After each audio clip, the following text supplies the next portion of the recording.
मैं प्रभु को साक्षी रख के संकल्प करता हूँ कि ध्यान में अपनी पूरी शक्ति लगा दूंगा, पूरी। मैं प्रभु को साक्षी रख के संकल्प करता हूँ कि ध्यान में अपनी पूरी शक्ति लगा दूंगा, पूरी। आप अपने संकल्प को स्मरण रखना, प्रभु आपके संकल्प को स्मरण रखता ही है। हाथ छोड़ दें, पहला चरण शुरू करें। जो लोग चश्मा पहने हैं चश्मा उतार देंगे। सांस लेनी है, जैसे कि लोहार की धोपनी चलती है, ऐसा फेफड़ों को चलाना है।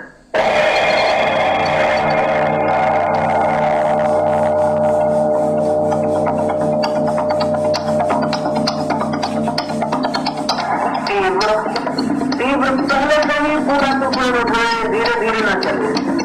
40 मिनट में एक बहुत बड़ी यात्रा करनी है कि पहले से ही तेज चोट करनी है। धीमे तो चोट हो नहीं सकती, तेज चोट करें। कपड़े शरीर कपड़े दें, नाचे डोले बोल दें, आप चोट करें। थोड़े सारे संकोच, बच्चे जैसी बातें छोड़े, दूसरों का ध्यान छोड़े, तेज चोट करें, तेज शांत रह जाए।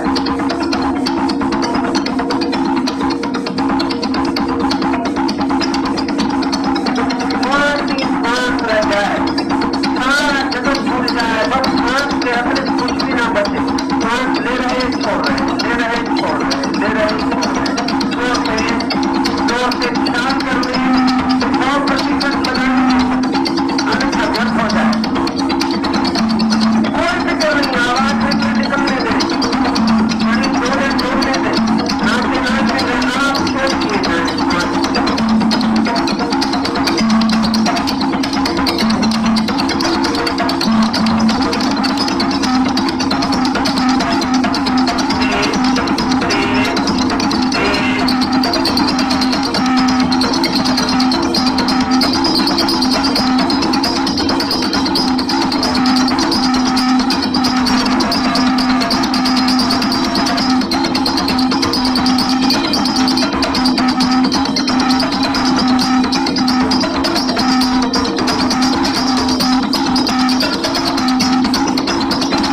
शांत।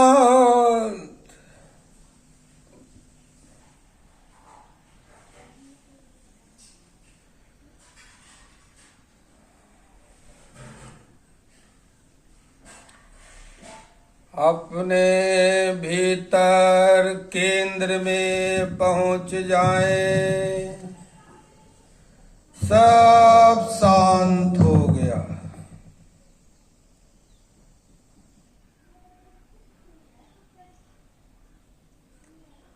जैसे बाढ़ आती है, तूफान आता है, तूफान जाने के बाद चारों ओर सन्नाटा फैल जाता है। नदी में जब बाढ़ आती है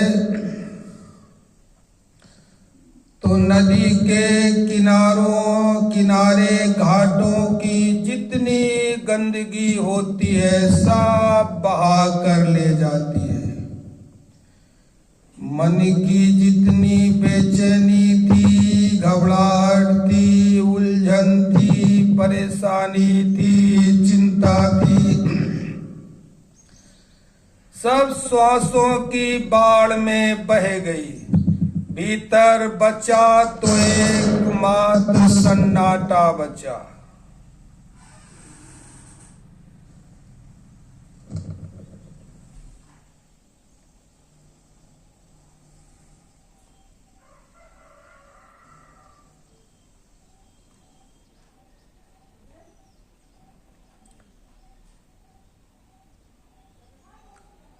भीतर भीतर सब शांत हो गया।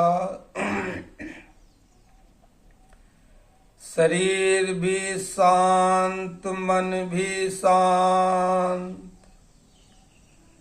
अब जो श्वासें उखड़ गई हैं, इनको बैलेंस करने के लिए और जगी हुई महामाई कुंडलनी शक्ति ऊर्जा को सूक्ष्म शरीर की 72,000 नाड़ियों में गुजारने के लिए नाड़ी शोधन प्राणायाम और आज कुंभक लगा करके करेंगे।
हाथ नीचे।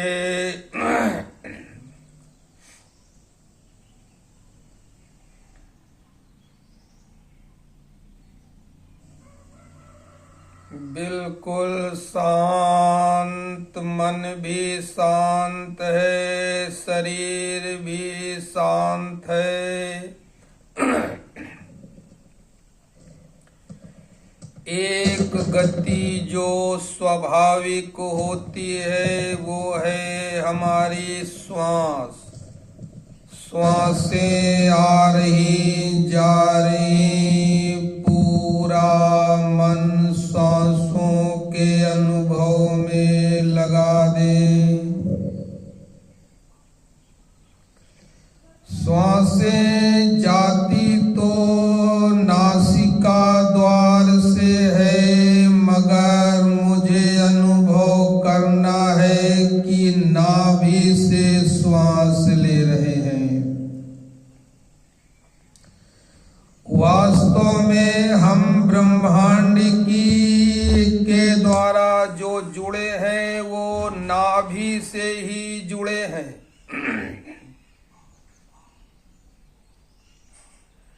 हम अपनी माँ की नाभि से कट कर आए, माँ अपनी माँ की नाभि से, वो अपनी माँ की नाभि से, अंत में भारतीय सनातन धर्म के अनुसार सब ब्रह्मा से पैदा हुए हैं। आपने देखा होगा कि ब्रह्मा विष्णु की नाभि से पैदा हुए। ये सब प्रतीक कथाएं हैं नाभि के महत्व को दर्शाने के लिए। बच्चा जब गर्भ में होता है तो अपनी माँ की नाभि द्वारा ही प्राणवायु लेता है, और कबीर की जो ध्यान की अजपा की विधि है उसमें नाभि का बहुत महत्व है। इसी को नाम सुमिरन के नाम से जाना जाता है।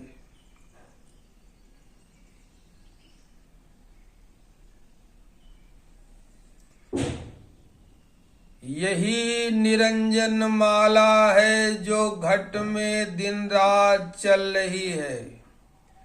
संत कबीर कहते हैं, निरंजन माला घट में फिरे दिन रात, ऊपर जावे नीचे आवे, श्वास श्वास चली जात। संसारी नर समझत नाही, बिरथा उमर गंवात। ये श्वासों की माला है।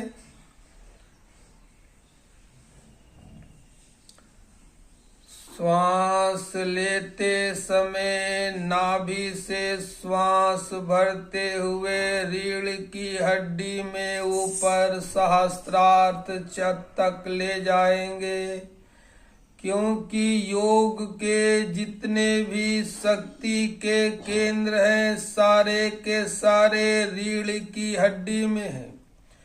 और इसीलिए अभी मैंने नवरात्रि के पहले दिन बताया था कि दुर्गा जी की आरती में जो लिखा है, तू ही अस्ति तना। अस्ति तना माने रीढ़ की हड्डी, हमारा मेरुदंड, तू ही अस्ति तना है। इसी में माँ दुर्गा महामाई कुंडलनी का निवास है, मूलाधार चक्र पर। तो हम श्वासों की माला के साथ अजपा मंत्र से जुड़ते हुए जब सो का मानसिक उच्चारण करेंगे अनुभव के साथ, तो महसूस करेंगे कि श्वासों की संवेदनाएं, श्वासों की रगड़ नाभि से रीढ़ की हड्डी में समस्त चक्रों को सक्रिय करते हुए ऊपर जा रही है।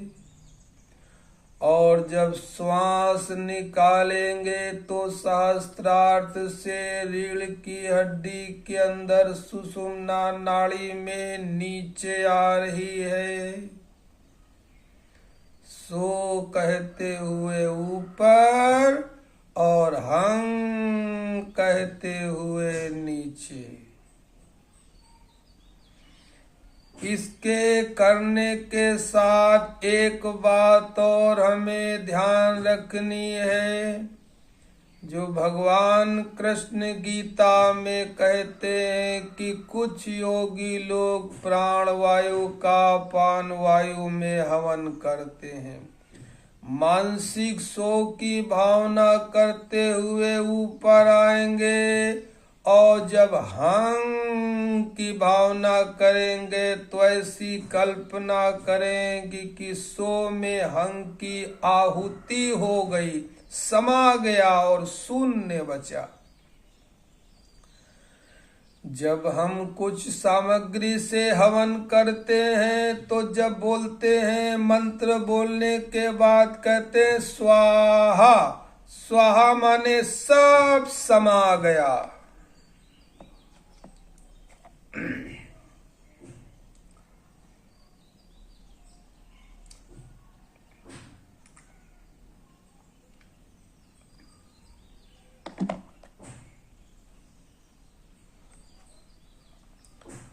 स्वाहा माने सब लोग दूसरे लिंक में जुड़ जाएंगे। दूसरे लिंक में जुड़े, दूसरे लिंक में जुड़े, ध्यान दूसरे लिंक में ही होगा।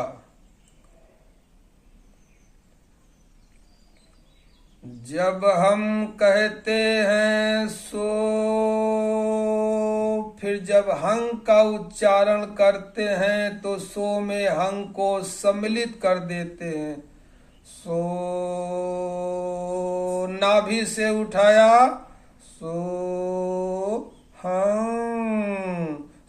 आपको मुंह से नहीं बोलना है, वो तो हम सहारे के लिए बोल रहे हैं कि आपको एक सहारा मिल जाए।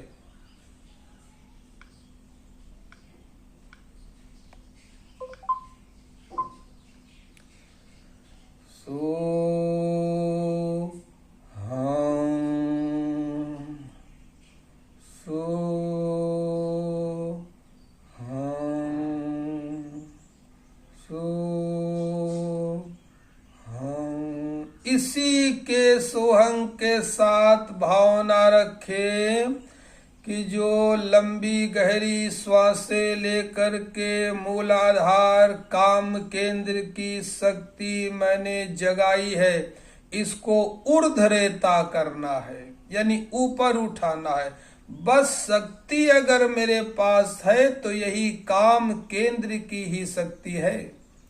इसी शक्ति को अगर हम अधोगामी करते हैं तो संसार की उत्पत्ति होती है, और इसी शक्ति को हम ऊर्ध्वगामी ऊपर की तरफ ले जाते हैं तो संसार के बनाने वाले का रहस्य की तरह खुलता चला जाता है। शक्ति मेरे पास एक ही है। अगर मूल रूप से देखें तो हम काम केंद्र के माध्यम से ही हमने पृथ्वी में जन्म लिया है। मूल में काम केंद्र है। यही शक्ति अधोगामी होती है तो व्यक्ति की स्थिति अधोमुखी हो जाती है, नरक में चला जाता है एक शब्दों में, और दूसरे शब्दों में संसार की उत्पत्ति होती है, माया जाल में फंस जाता है। शादी ब्याह, लड़के बच्चे सब इसी की तो देन है कि काम केंद्र की ऊर्जा मैंने अधोगति की तरफ बहा दिया है।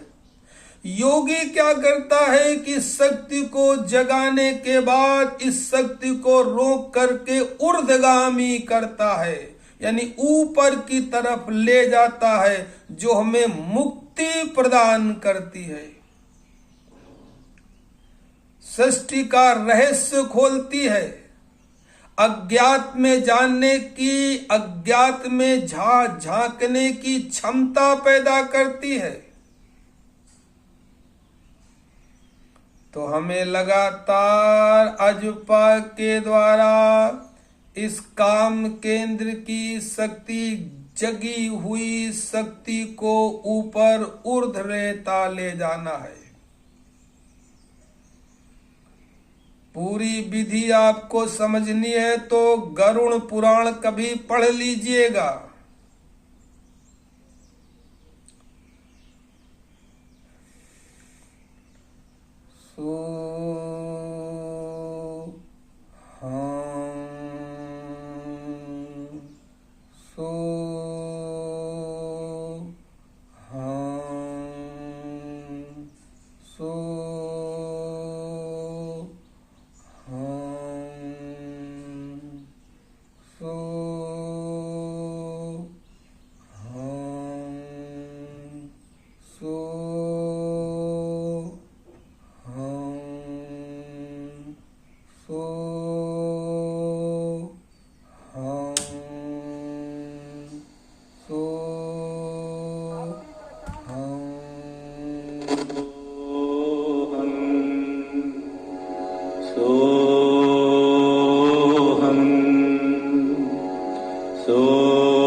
अजपा के साथ ध्यान त्रिकुटी पर।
संभवी मुद्रा के साथ अजपा।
सब छोड़ दे। यहाँ तक तो हम प्रयास करते हैं, अब परमात्मा की बारी आती है।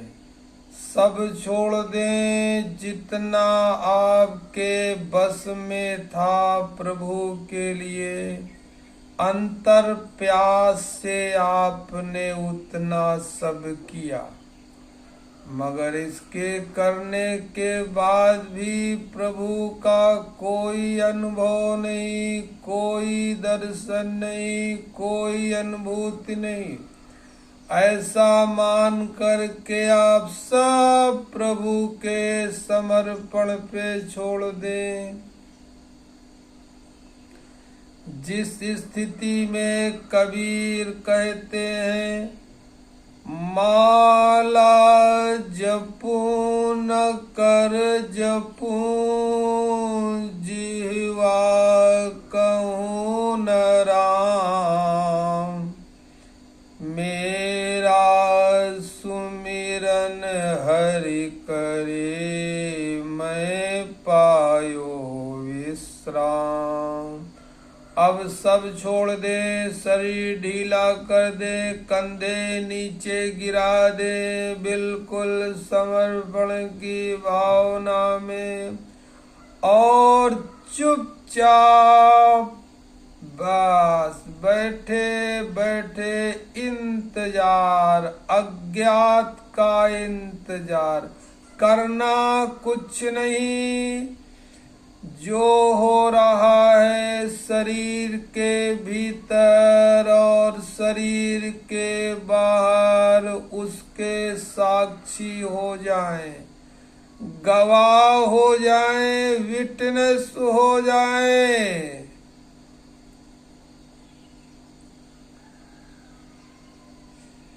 प्रकृति में जो कुछ भी हो रहा है, कुछ भी बाधा नहीं है। कहीं कोई बोल रहा, कोई आवाज आ रही, कोई चल रहा, सब स्वीकार है। मैं बाहर से तो ना कुछ हो गया हूँ, शरीर ढीला उदास, और भीतर से पूरा चैतन्य और होश पूर्वक हूँ। एक से एक छोटी छोटी संवेदनाओं को महसूस कर रहा हूँ। दिल की धड़कने हैं, उसकी भी आवाज सुनाई दे रही। नस नाड़ियों में खून दौड़ रहा है, उसकी भी आवाज सुनाई दे रही। अनुभूति हो रही, श्वासें आ रही जा रही, वो भी अनुभूति हो रही। बाहर कोई आवाज हो रही, वो भी सुन रहा हूँ। बिल्कुल शांत मौन हो करके।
समर्पण की भावना से बिल्कुल उदास बैठ जाएं।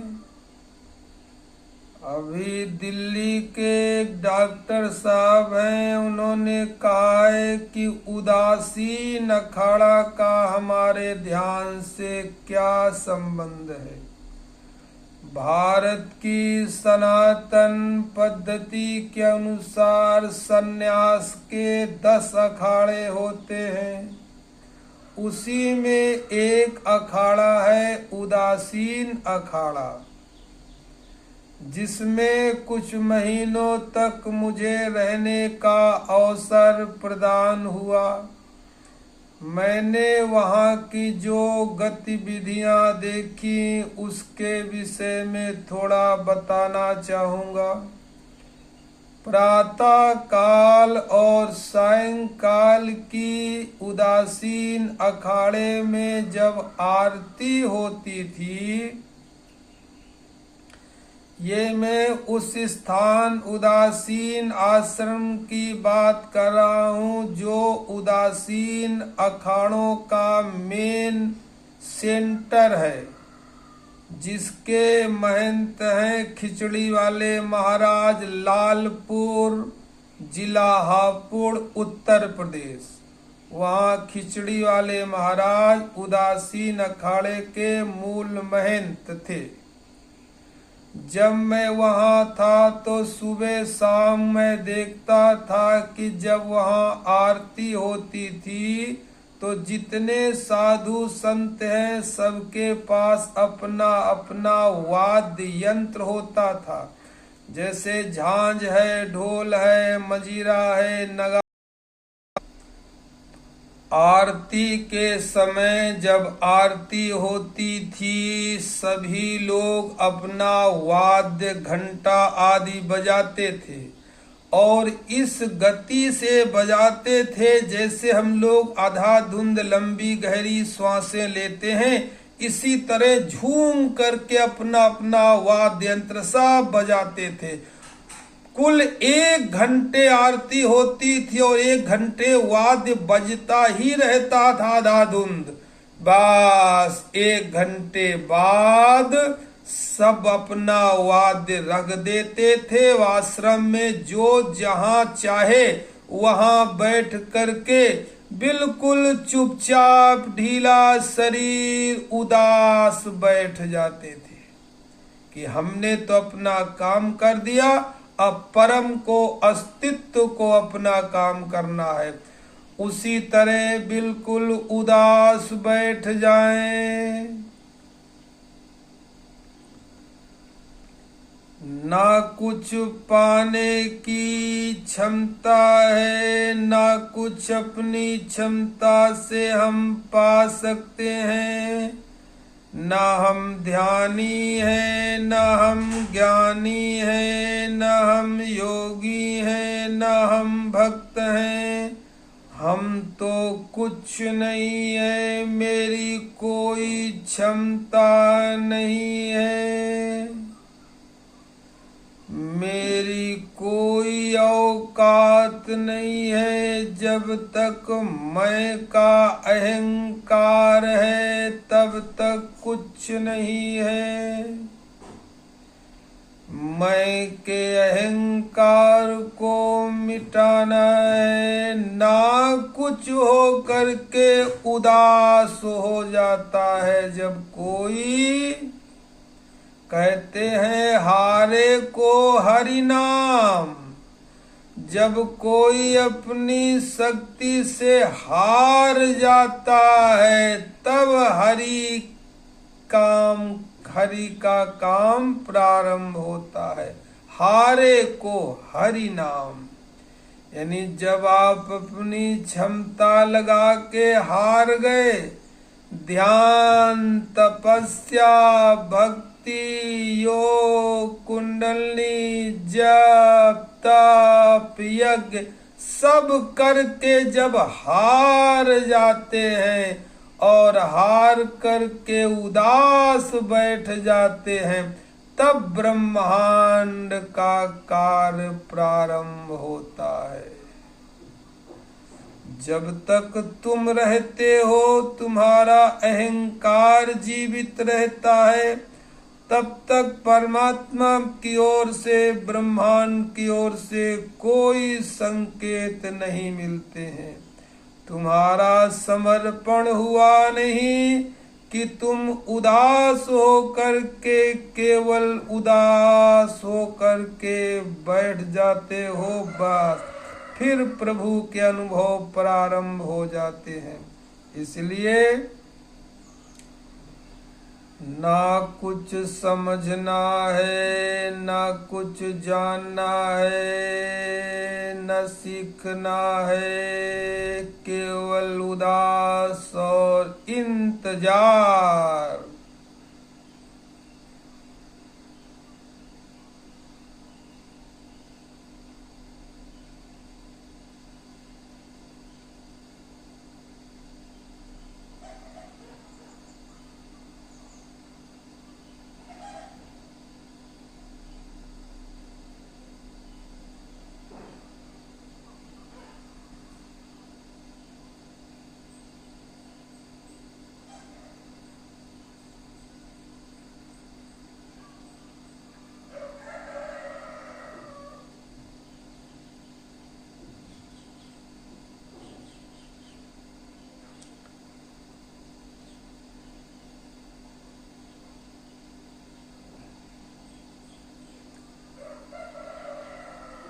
केवल अपने होने के बोध को बनाए रखें।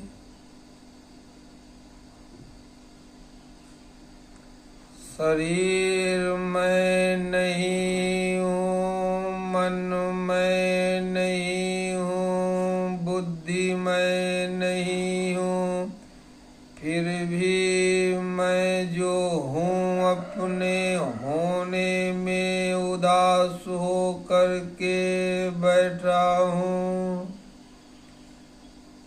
मैं अपने होने को महसूस कर रहा हूँ। मैं अपने अस्तित्व को महसूस कर रहा हूँ महामौन में।